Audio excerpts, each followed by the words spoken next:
Hello dear friends, तो मैं हूं आरती। संस्कृति पीसीएस यूट्यूब चैनल पे आप सभी का स्वागत है। मैं हाजिर हूं एक नए विषय को लेकर के।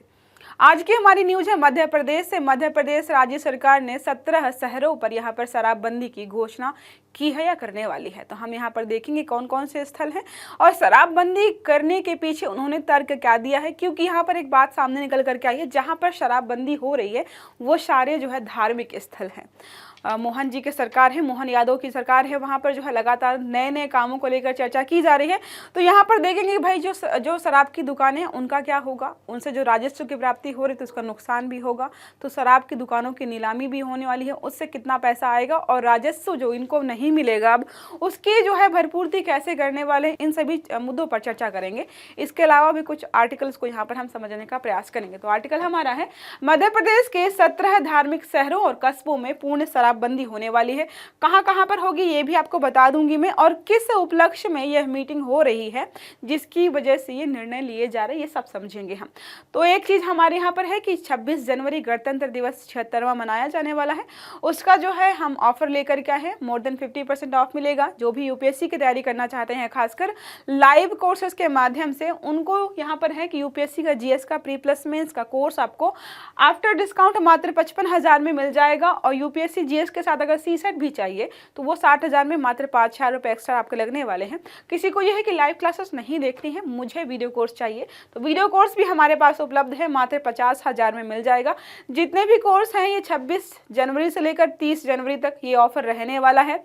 इन सब की वैलिडिटी है 3 साल, अनलिमिटेड टाइम वॉच है, जितनी बार भी एक वीडियो को देखना है आप देखिए। उसके साथ ही सारे सब्जेक्ट्स के प्रिंटेड नोट्स मिलेंगे, टेस्ट कराए जाएंगे प्री और मेंस के, ताकि आपकी प्रैक्टिस बनी रहे। और मोस्ट इंपॉर्टेंट एक चीज ये है, करंट अफेयर्स कवर करने के लिए हम आपको मंथली मैगजीन भी यहाँ पर जो है सारे कोर्सेज के साथ उपलब्ध कराने वाले हैं। तो जिसको भी बैच ज्वाइन करना है, स्टार्टिंग में क्लास जब हमारी स्टार्ट होती है तो एक नंबर जो है ऊपर रिफ्लेक्ट करता है स्क्रीन पर, उस पर कॉल करके आप जो है सारी जानकारी यहाँ पर ले सकते हैं।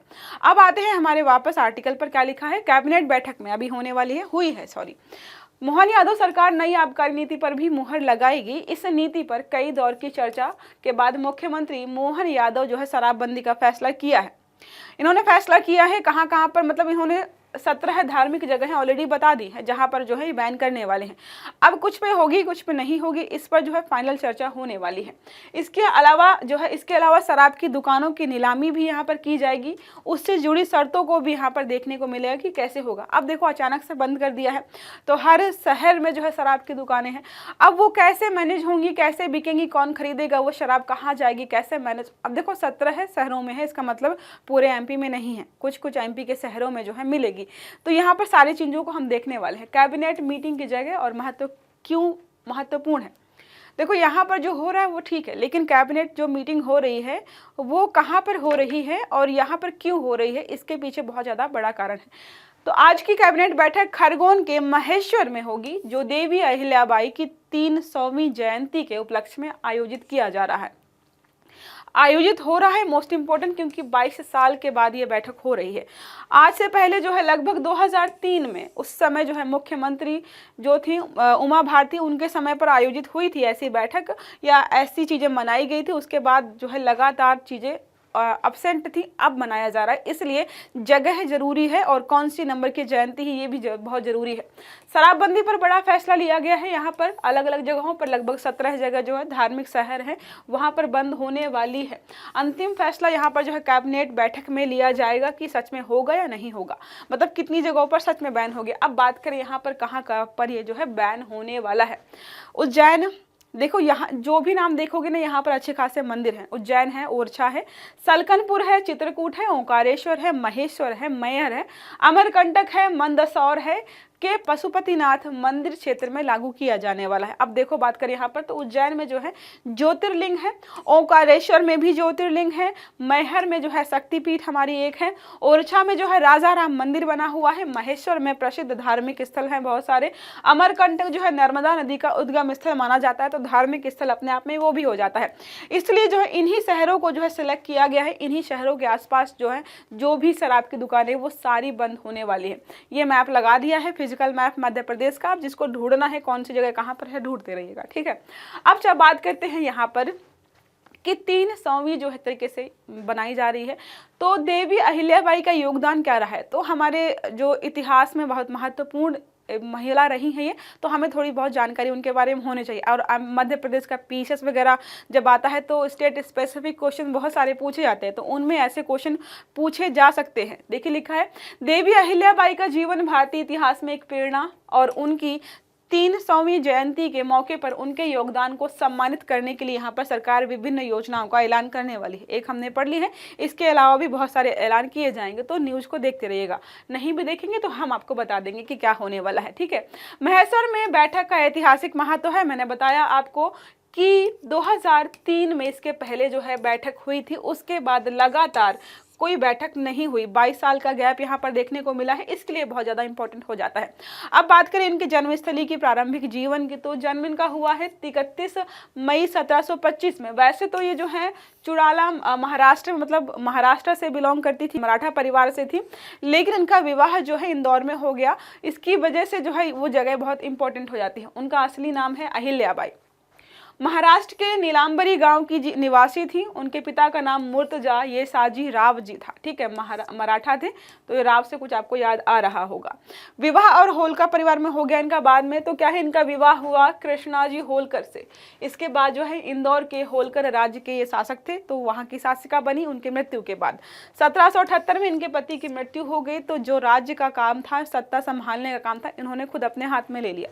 इन्होंने इंदौर को एक सशक्त और समृद्ध राज्य में तब्दील किया, प्रशासनिक सुधार किए, पुल बनाए, सड़कें बनवाई, मंदिर बनवाए, कुएं बनाए, जलाशय बनवाए, बहुत सारे। पानीपत की तीसरी लड़ाई में भी सम्मिलित थी, तो अपने आप में बहुत बड़ी भूमिका इन्होंने समय समय पर निभाई है। धार्मिक कार्य किए हैं, मंदिरों का बहुत सारे मंदिरों का पुनर्निर्माण किया, जिसमें शामिल है काशी विश्वनाथ मंदिर, ओकारेश्वर मंदिर, महाकालेश्वर और रामेश्वर मंदिर। इन सभी मंदिरों का जो है इन्होंने पुनर्निर्माण किया है। धार्मिक कार्य इन्होंने समय समय पर किए हैं। अयोध्या, काशी, उज्जैन जैसे प्रमुख धार्मिक स्थलों पर विशेष ध्यान दिया है। धार्मिक गतिविधियों को भी बढ़ावा दिया है। इसके अलावा इन्होंने जो है जलाशयों, कुओं और जो है पुलों का निर्माण, मतलब प्रशासनिक सुधार किए हैं। यातायात को बेहतर बनाने के लिए इन्होंने जो है इंदौर में या जहां पर भी इनका शासन था वहां पर बहुत सारे काम किए इतने समय पहले। ठीक है, अब सैन्य और युद्ध की बात करें तो देवी अहिल्याबाई ने अपने राज्य की रक्षा के लिए कई युद्ध लड़े हैं और मराठा साम्राज्य की ताकत को बढ़ाया भी है। मोस्ट इंपॉर्टेंट जो है पानीपत की तीसरी लड़ाई में भी सहयोग किया था इन्होंने। अंग्रेजों के खिलाफ अपनी रणनीतिक योजनाओं को यहाँ पर लागू भी किया गया था इनके द्वारा। नारी सशक्तिकरण की बात करें तो इन्होंने बहुत सारी महिलाओं के कल्याण के लिए बहुत सारी योजनाएं चलाई। समय समय पर उनकी शिक्षा को लेकर के, उनकी रक्षा को लेकर के समय समय पर बहुत सारे काम किए हैं। राज्य में महिला शिक्षा और कल्याण के लिए कई पहले यहाँ पर इन्होंने स्टार्ट की थी। महिलाओं को सामाजिक और आर्थिक दृष्टि से सशक्त बनाने के लिए उस समय जो है महिलाओं की शिक्षा पर इतना ध्यान नहीं दिया जाता था, तो इन्होंने क्या किया, महिला शिक्षा को बढ़ावा दिया ताकि महिलाएं जो सशक्त हो पाए। बात करें निधन की तो देवी अहिल्याबाई का निधन जो है 13 अगस्त 1795 को हुआ। उनके निधन के बाद भी उनकी नीति और शासन का प्रभाव लंबे समय तक बना रहा। अब उनकी एक तरीके से जयंती के दिन ही ऐसी घोषणाएं हो रही हैं शराबबंदी धार्मिक स्थलों पर, तो कहीं ना कहीं उनका प्रभाव हमें आज भी दिखाई देता है। आज भी देखिएगा बहुत सारी महिलाओं को, लड़कियों को मोटिवेट किया जाता है कि भाई आपको उनके जैसा बनना है। आज से इतने सालों पहले अगर वो एक तरीके से विकास कर सकती हैं, सोच बदल सकती हैं, समाज बदल सकती हैं, तो आधुनिक समाज में महिलाओं को जो है इस क्षेत्र में प्रयास करना चाहिए। एक प्रश्न हमारा इसी संबंधित है, मध्य प्रदेश सरकार की डेस्टिनेशन कैबिनेट मीटिंग कहां आयोजित की गई है और यह बैठक किस ऐतिहासिक अवसर पर हो रही है। जैसा बताया था मैंने कि ये जगह जो जहां पर हो रहा है वो भी इम्पोर्टेंट है और क्यों इसी जगह पर किया जा रहा है ये भी बहुत ज़रूरी है। विकल्प है इंदौर में देवी अहिल्याबाई की 200वीं जयंती, 200वीं, ठीक है, 200वीं जयंती मनाई जा रही है। महेश्वर में 300वीं जयंती मनाई जा रही है। भोपाल में मध्य प्रदेश के स्थापना दिवस के उपलक्ष्य में, या फिर उज्जैन महाकालेश्वर ज्योतिर्लिंग की 500वीं जो है जयंती के उपलक्ष्य में। तो उत्तर तो वैसे दिया हुआ है, नहीं देना चाहिए था, फिर भी जो है आप कमेंट बॉक्स में कमेंट करके बताइएगा ताकि लगे कि भाई आपने क्लास को लास्ट तक देखा है। तो ये रहा छोटा सा आर्टिकल जिसमें हमने पढ़ा कि मध्य प्रदेश राज्य सरकार ने यहाँ पर नई आबकारी नीति यहाँ पर लागू की है, जहाँ पर 17 जगहों पर शराबबंदी की घोषणा की जाएगी। क्यों मीटिंग हो रही है, कहाँ पर हो रही है, ये भी हमने देख लिया। आई होप आपको आर्टिकल समझ में आया होगा। क्लास अच्छी लगी है तो लाइक करिएगा, चैनल को सब्सक्राइब करिएगा, बेल आइकन दबाइएगा, ताकि जितने भी हमारे आर्टिकल्स हैं वो आपको सारे समय पर मिलते रहें। अच्छे से पढ़िएगा। Have a good day. Thank you.